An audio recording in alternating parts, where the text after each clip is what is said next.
Aduh, senangnya. Wakil Wali Kota Palembang, Fitrianti Agustinda, menghadiri pelantikan pengajian Majelis Taklim Nurul Iman. Acara ini berlangsung di kediaman anggota majelis di Jalan Perintis Kemerdekaan Kecamatan Ilir Timur 2 Palembang, Sabtu 15 April 2017. Dalam acara ini, Wakil Wali Kota Palembang menyerahkan bantuan berupa jilbab dan juga Al-Quran yang langsung diterima oleh Ketua Pengurus Majelis Taklim Nurul Iman. Saat ditemui usai pengajian, Wakil Wali Kota Palembang yang akrab disapa Finda ini berharap dengan adanya kegiatan ini, selain menyambung silaturahmi antara pemerintah kota dan anggota Majelis Taklim, juga dapat dijadikan momen untuk memberikan informasi kepada masyarakat tentang pembangunan yang ada di Kota Palembang menjelang Asian Games 2018.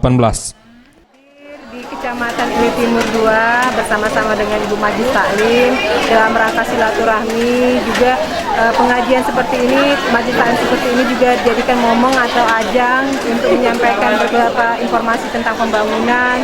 Juga harapan kita ibu-ibu di sini juga ikut terlibat dalam pembangunan yang ada, bahkan persiapan kita untuk menjadi tuan rumah Asian Games dan mewujudkan visi misi Palembang Emas 2018.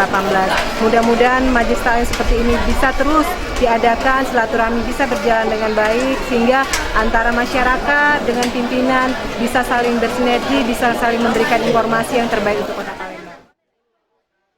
Septiawan Rizky, Sriwijaya TV.